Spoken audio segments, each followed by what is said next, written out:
Welcome to Growing a Dental Practice. All you need to know to start, run and grow your dental practice.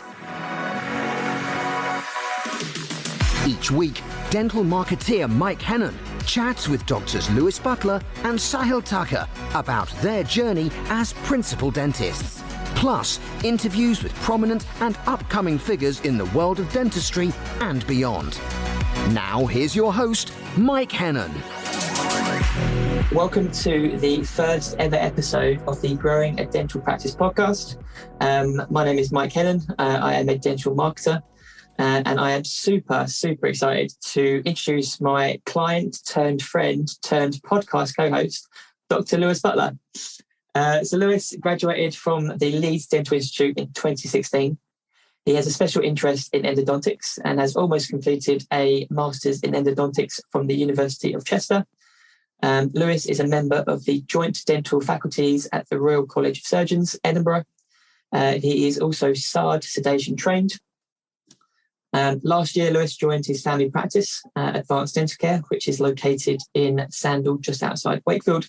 The practice is fully private and was started by Lewis's grandfather over 65 years ago. And since he joined the practice, Lewis has relentlessly driven the practice forward in pursuit of growth and dental excellence. So without further ado, welcome, Lewis. Hi, Mike. Thanks for having me. Yeah, good. Well, it's not a case of just having you. You're a co-host, so you're in this now. No, it's good.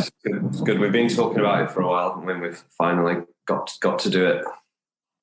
Yeah, exactly. So for listeners, we have been talking about doing this sort of podcast for a little while. We did actually record an episode like several months back, and you know how things are. Projects get pushed to the wayside or pushed to the back of your priority list. But we now feel it's right, the right opportunity. And so to give you further information about this particular podcast, so like I said, it's the Growing a Dental Practice podcast. We're in a unique position where I have, forced or recruited, fill in the blank. But basically, I've worked with two very ambitious, very exciting, and very new principals. So two guys that have just become practice owners. So Lewis, and in the following episode, you'll be introduced to my second co-host, Dr. Sahil Tucker. And basically, like I said, unique position where they've both just become principals.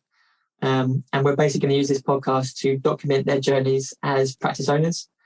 We're going to give you insight into what they've learned and, the challenges they've faced. Great way to kind of, see how their individual journeys progress, and also an opportunity for us to kind of bring on guests that can provide, help and advice and assistance. And it's basically a bit of free consulting for these two, which is great. And obviously from your perspective, hopefully you are either an associate that is really keen to become a practice owner one day. So this is all stuff that you can learn in advance and make sure that, your practice buying experience or your starting a squat practice goes as smoothly as possible, or you are like these guys and you are literally, you've just got the keys to your practice, you don't know what you're doing, everything's overwhelming. So hopefully we can be by your side, with you every step of the way. And obviously, if you've got questions that you want to ask us, or you've got people that you'd love for us to interview, then obviously get in touch. We'll provide details possibly at the end of the podcast, and there will be a website at some point. But really, that's kind of it in a nutshell. That's kind of what we want to do, and that's why it's hopefully really exciting. It's a different perspective. A lot of this kind of marketing or these sort of podcasts are sort of typically aimed at your existing practice owners that might have a few years under the belt. So, hopefully this new angle will excite you. So, Lewis, does that sound about right to you? Is that what you signed up for? Yeah, absolutely. You summarised it well there. It's just kind of giving a perspective, either buyer of a practice or a potential associate who's wanting to start up a squat practice, just a bit of an idea of my experience and my experience of working alongside you, and but then also Sahil's experience. You know, I'm taking over a practice from my family. Sahil's starting up a squat, so it's two quite interesting perspectives. And yeah, just giving that individual a bit of extra information before they embark on the long, arduous journey, which we're already finding is challenging, but good and rewarding. And yeah, if we can just give people a bit of extra information, it might be helpful. Good. Yeah, I think you know, you're probably both thinking, you know, what have I got to offer? But like you've already got a year under your belt, so like you've already picked up a lot of stuff. And it's, you know, some of the stuff that we're talking about at the moment is, you know, you're not fully in the practice yet, so you're doing quite a few days in your practice, but obviously you're still working as an associate in someone else's practice. So it's that, like, you know, I can't wait for you to turn around to the listeners and be like, yeah, you know, you've gone full time, or you've, you know, that kind of thing. And it's the same for Sahil. Like he's still doing 1 or 2 days in another practice whilst he sort of builds up his patient list. So, you know, I'm looking for, you know, we're gonna be able to like record both of you on air, making that proper leap. Absolutely, yeah. No, it's exciting. Yeah, it's good. I guess that's when you know things. You know, when all of your hard work has paid off, is when, you know, you're completely working for yourself, and it's all off your own back, and you've managed to sort it all out. So yeah, that's the goal. It's coming quicker than expected. So yeah, that's good. Right, perfect. So we've done the intros. So now, like I said, this episode is kind of all about meeting your hosts. So this episode, we're just going to literally dive into Lewis's background, and you know, his journey to date with regards to owning a practice. So it's going to be one of the longer ones because there's, you know, plenty to dig into and sort of touch on. You know, I've already known him for over a year now. It is a year, isn't it, more or less? Yeah, it will be. Yeah, that's mad. So let's jump in. It's gone very quick, isn't it? So let's jump in. So, you know, your background, you know, growing up has a big influence on, you know, the person you are today. So can you kind of summarize, you know, what your background was before you turned 18? So, you know, growing up, you know, what your school life, your parents, you know, your family life, that kind of thing. Any sort of interests, that kind of thing. Yeah, absolutely. So family from Yorkshire, West Yorkshire, live in Huddersfield. I went to a local school, Queggs in Wakefield. Dad was a dentist, so kind of always had in the background growing up, you know, dad doing dentistry, and you know, you go along the journey of careers and kind of just trying to decide what you want to do. And the thought of being a dentist was always there. Wasn't set in stone by any means. A lot of people always say, you know, because your dad's a dentist and your granddad was a dentist, was it automatically, you know, you had to become a dentist? And it wasn't at all. It was, you know, it was always kind of, well, let's look at all the options. What kind of things do you enjoy? Where do your skill set lie, and where does that look like it's going to take you? And I looked at medicine. I looked at veterinary. We family live on kind of a small holding, like a little farm, and so I did actually seriously consider veterinary for a while. Did work experience in veterinary medicine and dentistry, not just with my dad, with other dentists, you know, seeing all different specialities, orthodontics, oral surgery, max fax, all that sort of stuff. Kind of got a good feel for each thing. And then, it came down to the kind of work-life balance that I liked most about dentistry, that the other career prospects didn't seem to have as good a work-life balance. And obviously I had my dad sort of saying his perspective on like the future of dentistry and things like that. And just in the end, I decided I thought dentistry was right for me. putting everything else aside, you know, I have absolutely no regrets. I'm glad with what I chose. Got a few friends that are vets and medics, and I think they're it's the classic overworked, underpaid kind of situation, and yeah, like work-life balance. Although I work lots now, that's by choice, but I can see a point in my life where I cut back on working, but still have the kind of provide the lifestyle that I want. So local school, kind of did lots of work experience, and then kind of put my head down at A-levels to get the grades. I'm not super academic. It doesn't come naturally to me. I'm not one of these people that just passes every exam really easily. That doesn't happen for me. I have to put my head down and graft for my grades. Did that. Had a gap year before doing dentistry. Did a ski season. Pursued the other things in life that I enjoy. Did lots of diving. Did lots of skiing. Did a vendage, picking some grapes, making wine. A what? South of France, a vendage. It's called it. So it's the a vendage. Yeah, so it's the great picking when they're producing the wines. So did that in the southwest of France, and then went to Leeds University. Got into Leeds, so I got into Birmingham, Liverpool, Leeds. Decided to go to Leeds because it's an undergraduate masters. So my undergraduate degree is actually a Masters of Dental Surgery. Went there because it was new. It was my academic year was the first year to do that. So it was all a bit, we were guinea pigs in a way. They didn't know how it was going to pan out, but I just thought it's 5 years still. It wasn't longer than the other courses. So I was like, if I get a master's at the end of it, then why not? Tradition came into it the smallest amount. Dad also went to Leeds, and my grandfather. So that wasn't the crux of it. It was just a nice extra bonus as well as the masters. But got in, and then the rest is history. Yeah, stayed in Leeds, lived in Leeds, got loads of good friends that went to Leeds with, stayed in touch with now, and it was.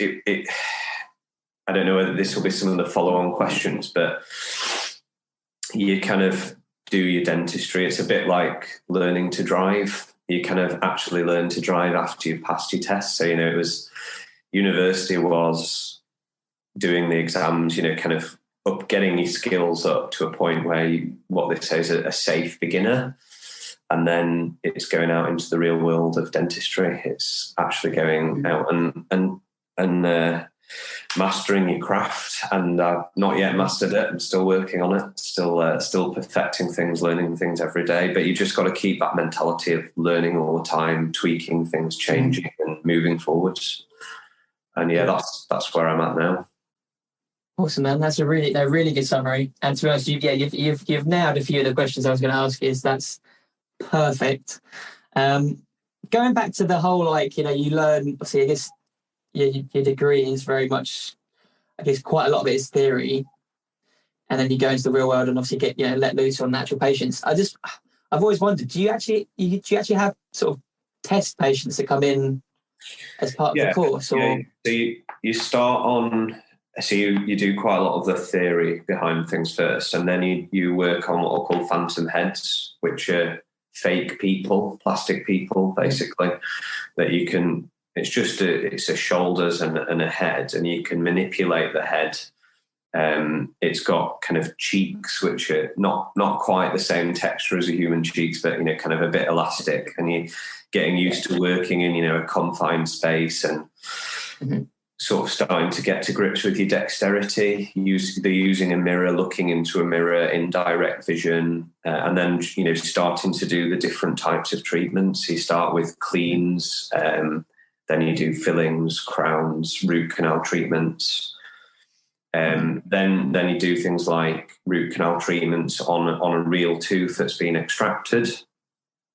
And then, then kind of once you started to build your confidence, you'd then go to patients, and it would just be, starting off with cleans, everything's under supervision from a clinical tutor. Something that Leeds brought in whilst I was there, I didn't actually get to use it very much, but was these virtual reality phantom heads. So you put these glasses on, and they'd give you a 3D artificial intelligence kind of perspective on things. So they gave you what felt like in your hand what the drill would feel like. And then you had the glasses on, and when you had the glasses on, it actually then looked like a proper high speed, and it gave you feedback, so it would actually vibrate like a drill would, and it just tried to give an extra perspective of what everything's like before you get to do it, do it in real life on patients. But then you start doing it on patients, and you've got to eventually, you've just got to take the leap. There comes a point when you've done it enough in practice, in theory, and on phantom head. And then there comes a point when, right, it's time to do it on a patient, and you just have to go for it. You don't tell the patient you've never done it before, but they know they're in the dental school, that they're getting the treatment for free on the basis that, they realise they're being seen by dental students under supervision. And a lot of them were great. They're really understanding people, and they'd often had quite bad experiences in general practice, and they were quite happy just for things to not be under time pressure, know it doesn't cost them anything, and know that if something doesn't go great, that there's someone else there that's really experienced and can help out with things. So it was good. Yeah, really good, like, working environment. So you do practice on patients. Yeah, excellent. No, that's great. Thanks for that. So you mentioned within that, you mentioned that you eventually get up to sort of root canals and stuff. And obviously in my introduction for you, I mentioned that you have a special interest in endodontics. What drew you to that particular area of dentistry? It's a good question, really. So going back a bit, so I graduated and then I did my vocational training. That's in the NHS. So that's a year where you're paid by the NHS. You have to do a certain amount, and you're under supervision. You have what's called a tutor. So I did that year in Wetherby, and then my boss was Dr. James Prince. He was brilliant, and he then asked me to stay on as an associate. So I stayed there for 2 years, and I was doing mixed NHS and private, and primarily NHS, and then some private on the side. And it was then that, I'd done my year of under supervision, general dentistry. You kind of turned out in the real world, and you're starting to get a feel of what it's like to be a general dentist. But you then it then becomes a personal thing of, you could just stay at that level forevermore. And a lot of people do, and that's perfectly fine. But you then, I don't know, I found that I started to get to a point where I'd be like, well, why am I doing it this way? What could I do better? And, what does the patient want to get the best outcomes? And I felt myself moving towards, I wanted to do the best quality of everything. I wanted to deliver the goods, and I wanted to be remunerated for it properly. So I just got to a point where I was starting to think, well, where does this pathway take me? What's the journey going to be? And it was you need to start to, it's like I said before, master your craft. And and every dentist can do a root canal treatment, but it's doing them to a high standard and doing them well, that you then start to ask questions. Well, why are we using this technique? Why are we using this material? Is there one that's better? Can I change something? And with everything, it wasn't just root canal treatments. I started to embark on this journey of, well, how do I make things better? And then my current boss, where the other practice that I'm working at as I'm transitioning, Dr. Chris Mayer, who's an amazing dentist. He's a dentist restricted to endodontics, so all he really does is root canal treatments all day. He sort of said, do you want to come and work alongside us. I worked in 2 of their practices, the referral practice doing root canal treatments, and then one of their general practice doing DEM plan and a bit of NHS. And it was sort of, he took me under his wing and showed me from an endodontic perspective how to up things, how to do things to a higher ability. And I'm not saying I'm the best yet, I'm not, but it's I've taken things to the next level. So it was with root canal treatments, a big part of it is being able to see properly, and a microscope enables that. So not all dentists have a microscope, not that many actually do, but it was a new thing to me. It was using a microscope. So you're using that to see the tooth, and it just gives you so much more detail and extra information to kind of problem solve the tooth, how to deal with the tooth. So it was how to use a microscope. It was different materials. So we routinely do apicectomies, apex closures with MTA, which is a material which, again, it's expensive and isn't routinely used. It's quite technique sensitive, and it was things like that you can't just teach yourself it. You need someone that does it a lot to first show you how they do it. Then you start having a go, and then you kind of critique it. And that's what Chris did with me. He kind of showed me the ins and outs of things, and he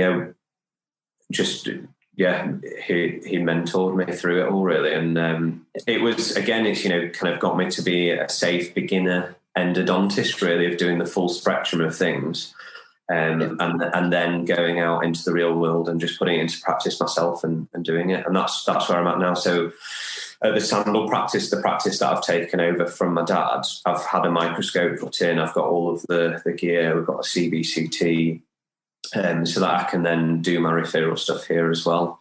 But it's not, when you said, why endodontics?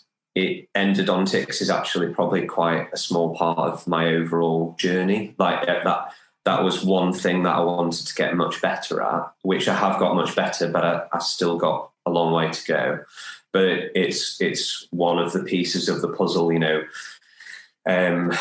I've got the sedation, so I regularly do sedation. That works hand in hand. A lot of the people that need root fillings get quite scared, so that works quite nicely. But then my next thing is Mark. My dad's got an MSc in implants, and his thing's been doing a lot of implants, and I'd like to get into implants and just general restorative things. I do a lot of big restorative cases. I love that as well. Plan to do quite a lot of cases, quite a lot of courses for that as well. After my master's is finished, it's going to be an ongoing process, really. I don't think you can stop. It's like that saying: as soon as you stop, you move backwards. So you've got to keep moving forwards. That's the plan. Awesome, man. That's good. That's good to have like that insight into your clinical side of things. Yeah. That was brilliant. Thank you very much. So now, as we sort of move away from sort of your background and more into your next, I guess, stage of becoming a practice owner, from a kind of, I guess, business and maybe marketing perspective, what did you learn as an associate? So within the practice that someone else owns, what did you kind of pick up on from that kind of side of things? You obviously learned your craft and the clinical stuff goes without saying, but what did you pick up from, say, a business perspective or that kind of thing? Yeah, as an associate, you're a smaller cog in the machine of a dental practice. You're an essential part of it. It can't run without you, but you're not the overall product. You're not the overall machine. That you're a component to the machine, and as a component, you've got to do your job as a component, but then also you've got to interact with the other components. And the way that you interact with the other people in the practice, you don't have full control of as an associate. So, as we were saying before, when you go on this journey of trying to improve things, when you're trying to improve things, you're changing things all the time. You're trialing things, you tweak something in an attempt to make the process better. Sometimes you don't get it right and you tweak something and then you need to go back to what you did before. But sometimes you tweak something and you're like, yeah, this is an upgrade. We need to keep this. And that's definitely more difficult as an associate when you're not in charge of the equipment that you use. You know, the staff that you're working with are colleagues. You're not their boss.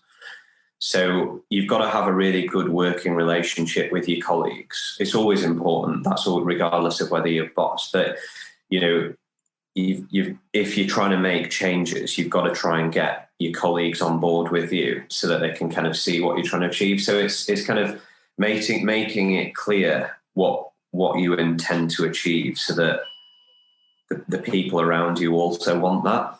And if not, you know, then you're going to hit barriers and have problems. So, yeah, I'd say as an associate, it's much harder to progress things quickly because of those problems. You know, you've got to change your techniques, your materials, and the people that you work with. So when you're a boss, you're fully in control of all of those things. You know, you can control every element of it because there's so many factors that determine the final product. You know, as we'll get into it with the podcasts, the patient journey is made up of so many little factors that you've got to get right. And it's basically working your way through every single one of them and deciding which way you want it, not letting it just happen. If you let it just happen, it's out of your control and you probably won't be giving the patient the journey that they want. So I did do that to the degree that you can do as an associate at all the places that I worked at, Glenlee, Dental Suite and Wetherby, and then where I am now. But, you know, as I'm finding as a boss now, you want your associates to have the feel of freedom, but there is a limit to that because they're not the boss. And it, you know, it's one of those situations where I've said it to you before, Mike. If you're the captain of the ship, you've got a clear vision of where you're steering that ship to. And if you try and have more than one captain, you might want to go in slightly different directions, and it just doesn't work. Not for the fact that you don't get on, but just for the fact that, you know, you've got a clear vision of what you're wanting to achieve, and you can't let anyone else get in the way of that. You've got to steer it the way you want to go, and because you believe in that direction, you throw all of your energy to it, and you can crack on. So yeah, that's what I would say. As an associate, you're always going to be fighting against that. And there may be circumstances when an associate can fully control everything. I haven't had that, and I'm not aware of it. It's certainly easier when you're your own boss. But yeah, that's what I would say. Yeah, that's what you've learned, is that kind of learn to deal with, you know, everyone within the practice. So you've got to find the right way of working with them. And if you want to try and move things forward, and you've got, you know, get them on board, you've got to get them to buy into what you're trying to achieve. But I guess you've just got to always know that as an associate, there's always going to be a bit of the ceilings in there as to how far you can go. I guess that's what that kind of, I guess, gives a lot of people the motivation to become a practice owner, like going that next step, breaking through that ceiling and having that full control. So that kind of brings us nicely onto, you're working as an associate for a few years.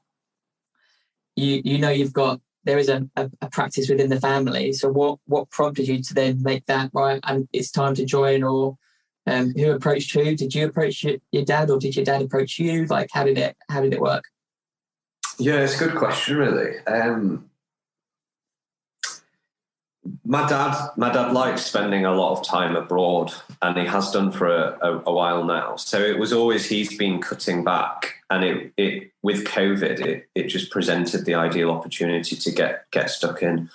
He wasn't abroad in COVID; he was in the UK. But he sort of said, as soon as COVID's done and we can get off, I want to get off.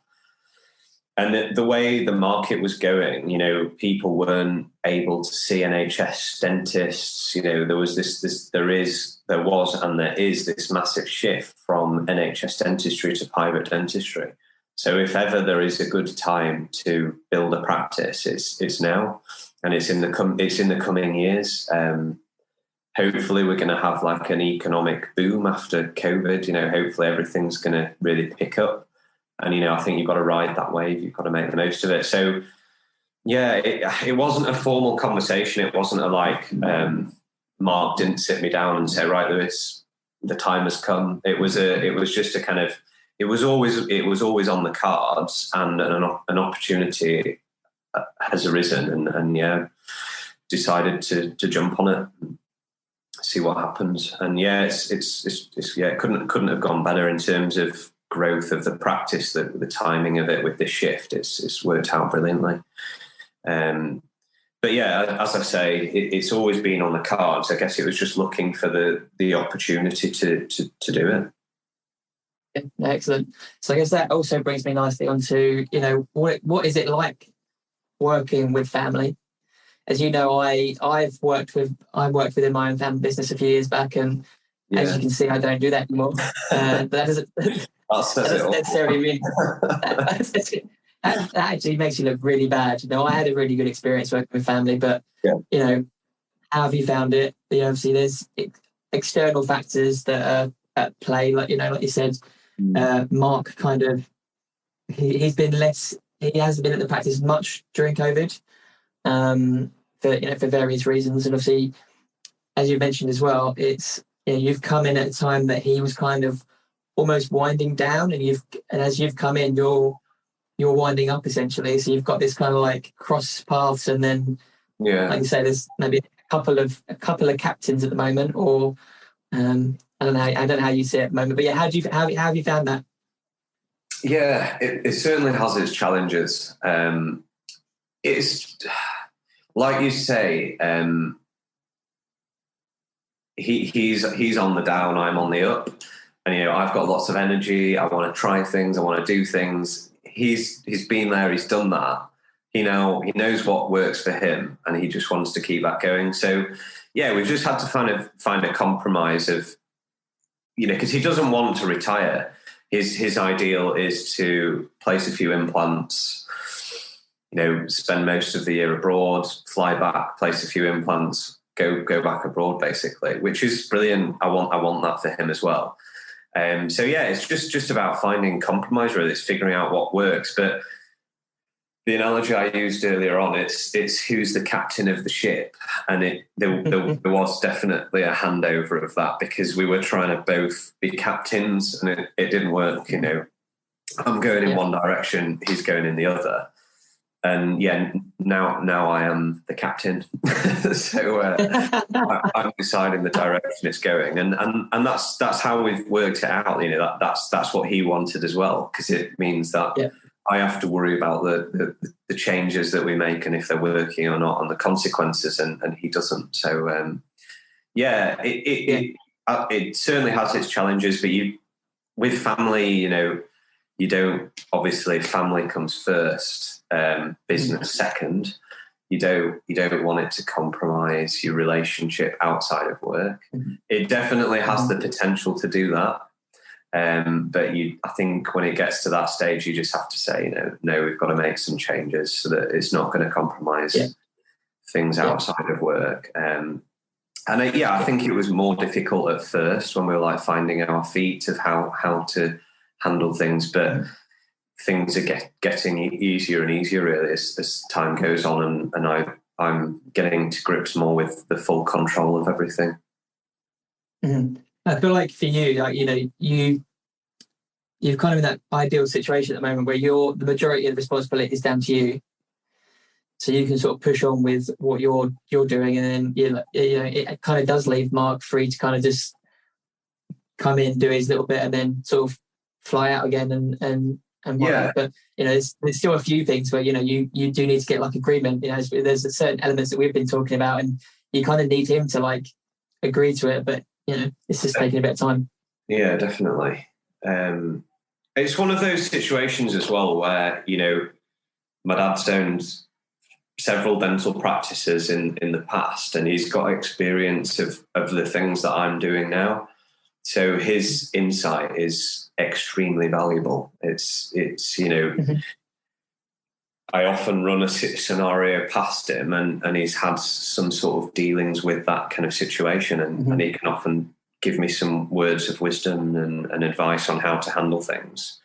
So it's kind of, and he's happy to keep doing that for me. And that's the way things now are heading. That I'm kind of controlling things, but then I come to him when I need advice and problem solving things, really. So just a curious question. This is a bit deviating from my list, so you're probably not prepared for this. But so if you say you've got an idea, you run it past Mark and say that blah blah blah, and he says, I had something similar happened to me in the past. I'd advise not to do this. Now, would you take because your idea or initially your idea, do you like fully accept Mark's position and just like can that idea, or will you still proceed with it, but knowing it could go badly and you might get an I told you so? Yeah, it's a really interesting question, that, Mike. It's a hard one to answer. I've learned it's one of those situations in dentistry and management of dental practices. You don't know what you don't know until you know.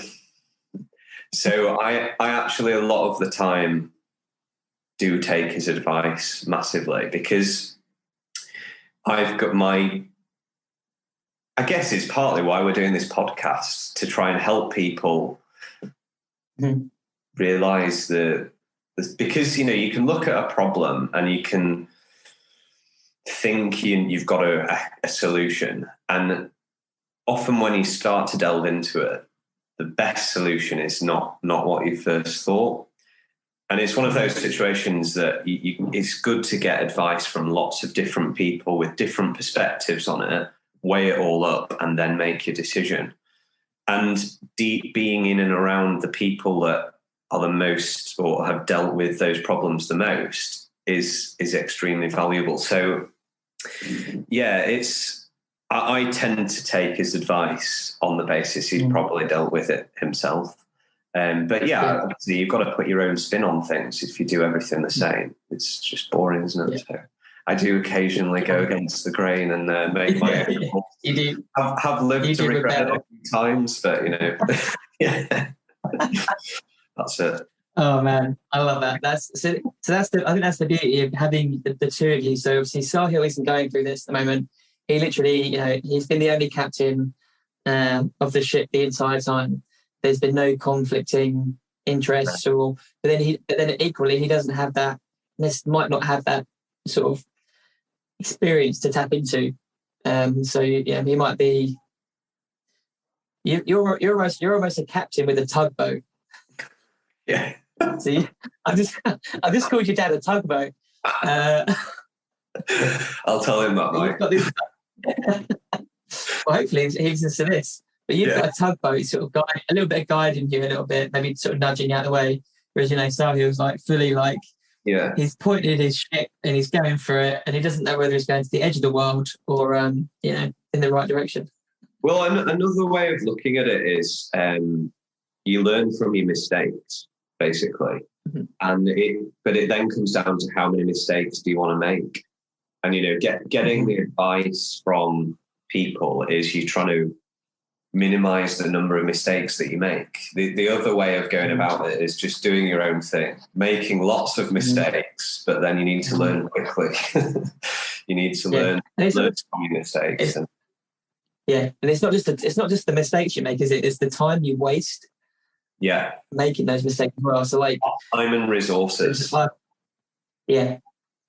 Exactly. So it's like, that's what, it's why you outsource. It's why you outsourced your website to me, because, you could have made your website yourself, but you could have spent months making something like that. So it's better to bring investment. As dentists, I think you've got to come to a point where you've got to decide, like, where's my skill set, and making the most of that is how you'll be the most successful. and it's all of the other things. I think you should try to outsource to the best person for it. And, you know, I have told you this before, I did consider trying to have a go at making my own website. And you know what my computer skills are like. It would have ended terribly. It would have taken me a hell of a long time. It probably would have cost more in just cocking it all up. The time I've lost not doing dentistry, the energy I put into it. And yeah, it's one of the many factors that you better just get the man that knows how to do it well, such as yourself, to do it. So yeah, absolutely. Yeah, I'm starting to realise that. I'm starting to realise that in my own thing. So, for instance, I'm now working with someone to do my social media because, you know, I'm a marketer. I can do social media. I sort of understand it, just don't enjoy it. So it's just, you know, it's something regardless of how many times I do social media in my calendar or diary or to-do list, I'm just not going to. I'm never going to do it. No. So it's best to like outsource it, work with someone who likes doing it, is good at doing it, and then just go from there. Like you say, you should spend more of your time in your sweet spot. So for you, it's doing, you know, being with patients, is, you know, actually treating patients. You know, that's also where you make the most of your money, is actually being with patients. So you doing social media and stuff just isn't valuable. You know what it is, but not to the same extent. That's great. So I'd like to now ask you about, so you've had a year's worth of this experience. What have been your biggest challenges today? So what have been your biggest headaches? Yeah. Well, you know, when I started, it was one of the first things we didn't, as you know, you can go on about this. We didn't have a website. We had a web page. The branding was crap. It didn't represent what we are, what we're about. It didn't even, I'll let you talk more about it. You could barely tell it was for a dental practice. It didn't give the patients the information that they needed. And it was, you know, it was just starting from the out in. It was really just, right, okay, well, I want to get lots of new patients. How do patients find us? It's your website. So yeah, it was when I first came, it was looking at what do I need to change? What are the things? And one of the first things, which is why we met, was website. So yeah, that was my starting point. It was, okay, so we want to build a website. We want it to work for us. We want it to represent what we're about. We want patients to quickly get the information that they want. And we want things to be nice and clear and easy so that they feel that's what we're about. You know, we like to make their life simple, give them the information that they need quickly, and deliver the goods, basically. So we got the branding sorted out. Then you and I gave you the branding. Then we got on with designing the website, built it, and it, you know, that was the catalyst to lots of other things that we've since then done, you know. Mm-hmm. So yeah, that was the getting new patient side of it. Primarily was the website. We're now working on search engine optimization. We're working on social media, and we're working on open days. We're working on all of those other things. There's obviously also been all of the practice things. I do lots of things differently to how my dad did, working with staff differently. You know, he didn't have a microscope, had to put the microscope in. He didn't have a CBCT, all of the other bits. So there's been, the last year has been a combination of changing the business from an internal perspective, but also externally, the website, the branding and everything else. Mm-hmm. It's kept us quite busy, hasn't it, Mike? Yes, we have been very busy, and it's very good. And it's exciting to see. It's amazing to think where we were a year ago, isn't it? Absolutely. So like Lewis said, the website was, and the thing that gets me every time is, so this website was shocking, and like I said, it was basically a single page. There was no real branding on it. It just basically said advanced dental care. I think it was like white, black and pink. And it's even weirder because your practice was purple and lime green at the time, wasn't it? So like there was no consistency there.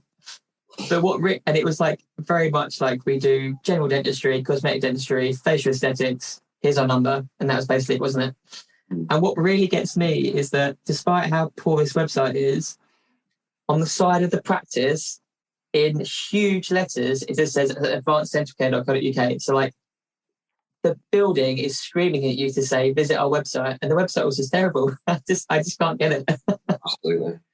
The thing is that the way that we are doing business in dentistry is changing. You know, the back in the day that we've got pictures of my granddad's practice and how it was. You know, they literally you'd used to buy a building, stick some chairs in, and put a little thing up saying dental surgery, and people would knock on the door and say, you know, can I sign up? And that was it. You know, there's no websites, no social media, no none of that. And you know, that really now is huge for dental practices. It's all about the website. It's all about the social media. It's all about the. Mm-hmm. Obviously, you still have massively, and not to undervalue it, is word of mouth. You know, that's still a massive component. But it's you've got to get each of these things right. You can't just have one right.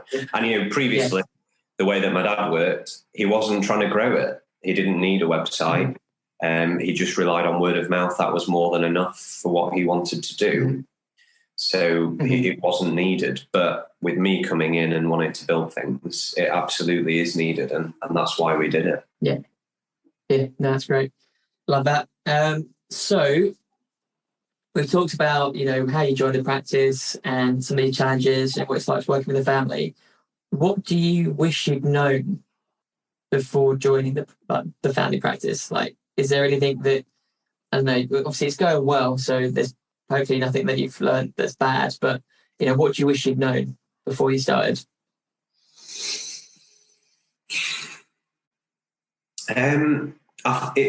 We've discussed it a little bit. You've got to spend some money to make money.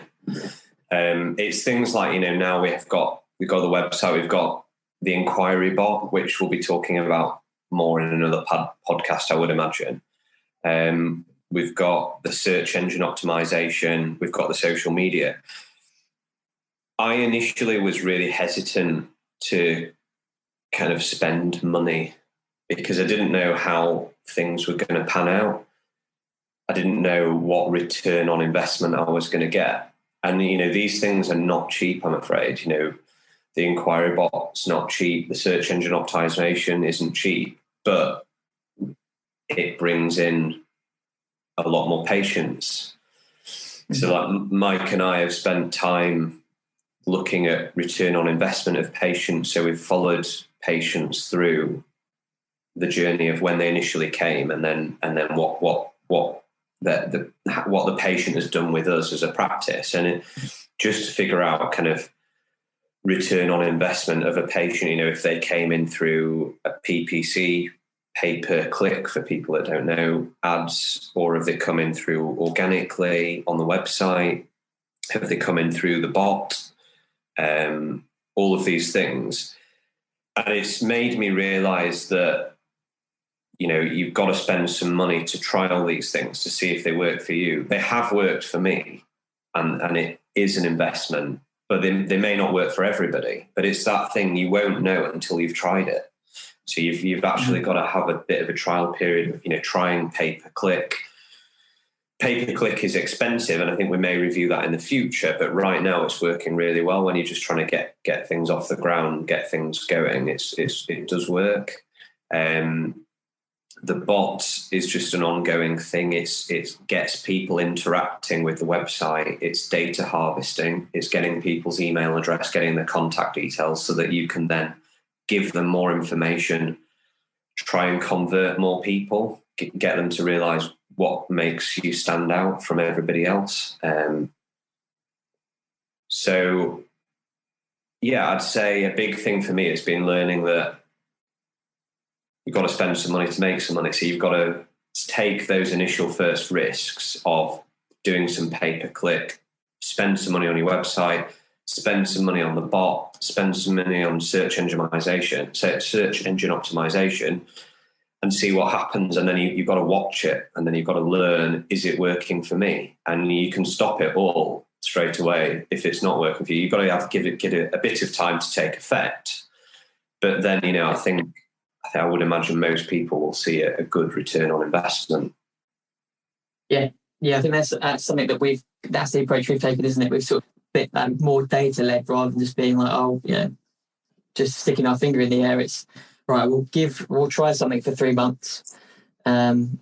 So things like, we had a review system, didn't we, and that kind of thing. And we've decided actually the review system itself doesn't necessarily convert people to leave a review. Actually, you giving like a more personal. I think we could have a whole podcast on trying to get reviews. I think we're going to probably have a few.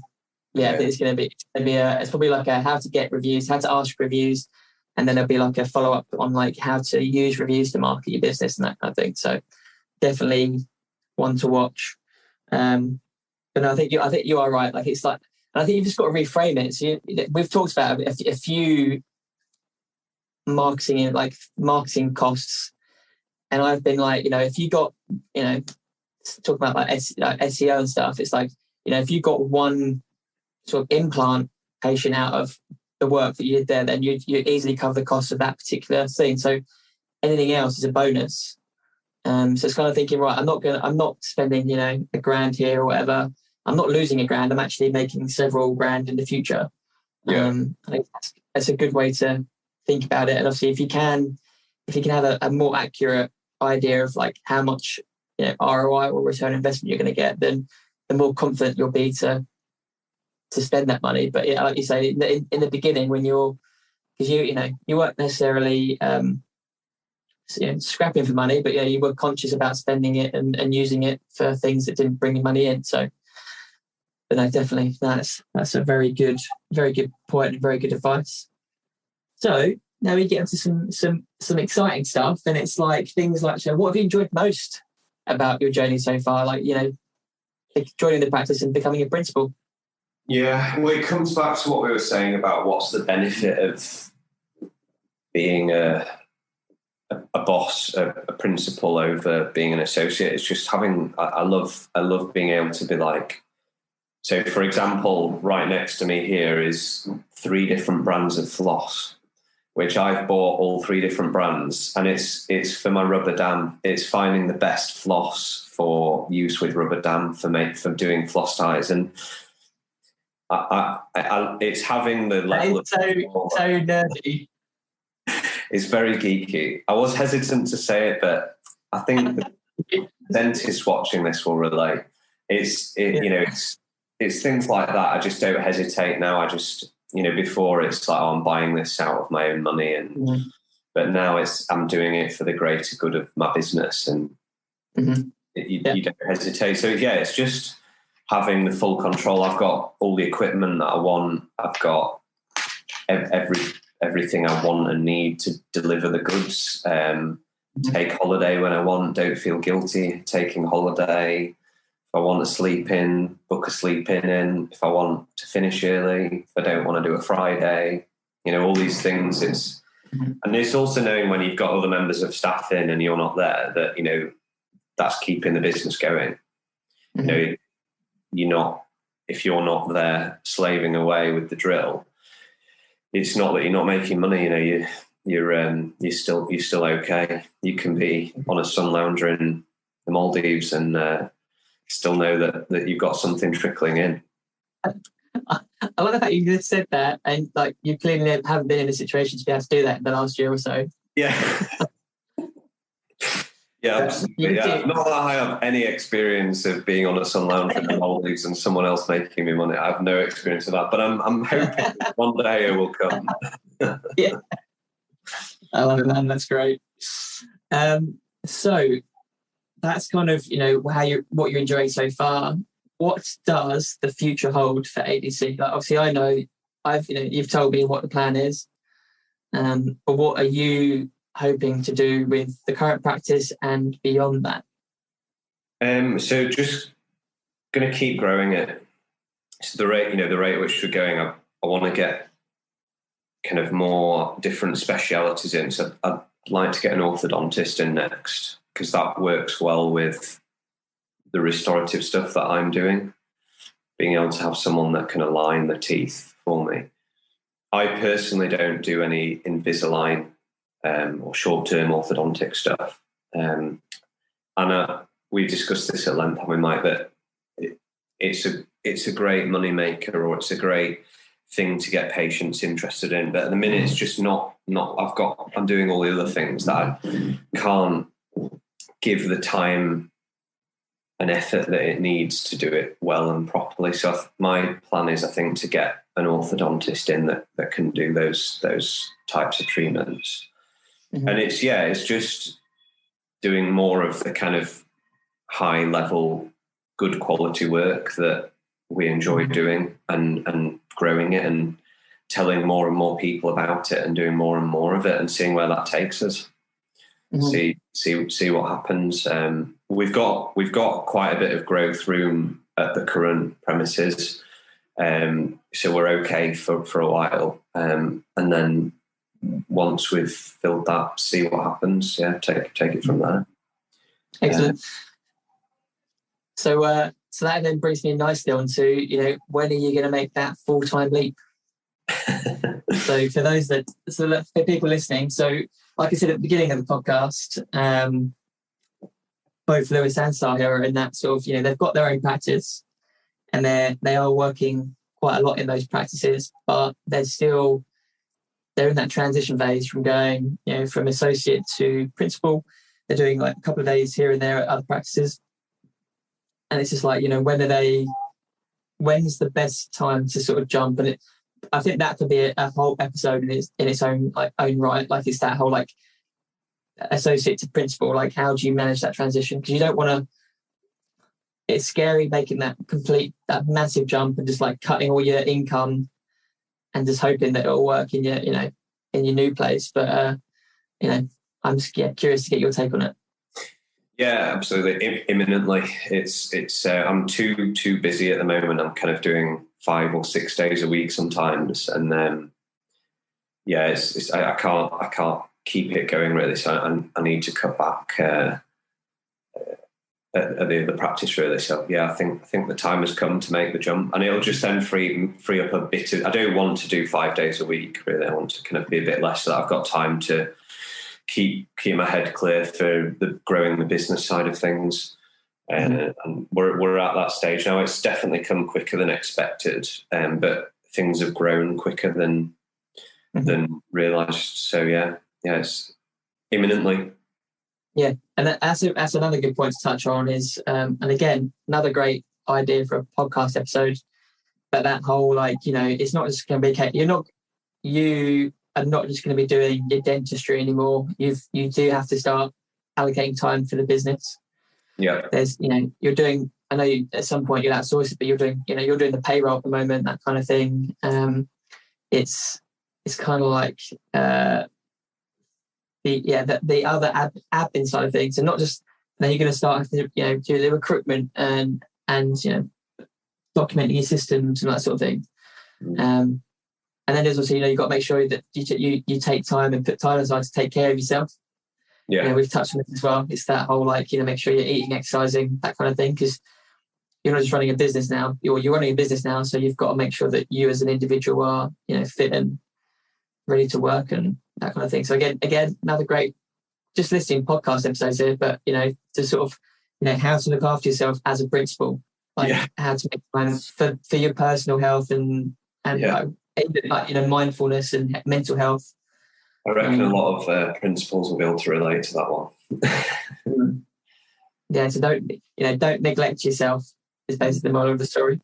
Definitely. And then finally, so to wrap things up, because I appreciate this has been quite a long podcast episode.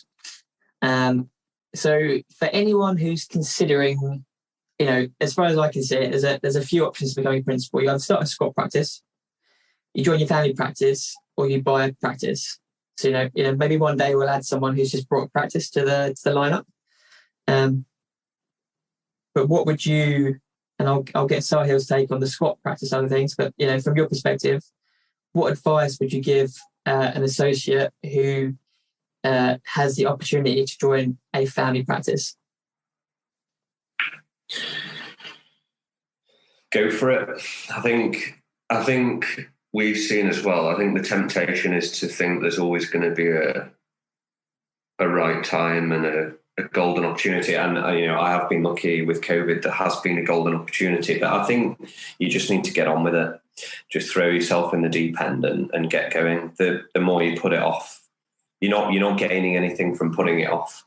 Basically, I just get on with it. I think you can wait. The temptation is to be like, something will make me want to do it, but just get on with it. Jump in. I think the sooner you can do it, the better. The more quickly you'll learn about the runnings of the practice, and you can take over from the reins. Is get on with it. Yeah, and how do you think people should deal with that kind of, if they cut? I feel like you're quite lucky that Mark has been, I would say, almost let you go, like run with it, but like he has, hasn't put as much resistance as maybe you were expecting. But say someone's going into a practice where the parent is maybe a bit more hands-on. Yeah. Have you got any ideas? If everyone puts their cards on the table and say like what they want to get out of it, and you then just have to kind of find some sort of compromise and make something that works for both of you, because if you don't, it's going to end badly. And I know a number of people that has happened where you fall out and it's not good. So yeah, I think make the position of yourself clear, and then the parent clear, and then take it from there. See, and it might be that you decide it's not going to work at that point, and that's the point then when you got some decisions to make. Yeah, because it might not. Yeah, if you have that chat and it doesn't necessarily work out, and you join in the practice, but there's no reason why you can't then go start your own practice or buy a practice. And then, always fall back on, then just tap into, kind of like the situation you got with Mark is, you tap into the experience of your parent, and your other family members, and that to grow your own thing. But, I think, just figuring out whether, joining the practice, like I said at some point in the podcast, I did join my family practice. It was not a dental practice. So it's not quite the same. And we were even living together. So there was me, my dad and brother. We were living together, and then we'd all go to work together and work. And the only bit of advice I've kind of got for you guys is what happens at work stays at work. That sounds like a really cheesy Las Vegas, doesn't it? Like, what happens in Vegas stays in Vegas. But yeah, it was just that, we had the ability to switch off. Yeah. At home. Yeah. So we rarely talked about business at home. Good. The only thing you talk about is just making sure that making sure that it's just discussing like who's going to be in the office like first thing tomorrow, that kind of thing. But nothing like, and just switch off and then sort of just try and keep business and work separate. Yeah. I imagine most people that join their family practice probably won't be living with their family members, so it's probably not going to be a problem. No. But if that is a problem, or your scenario, then just try and keep work at work and home at home.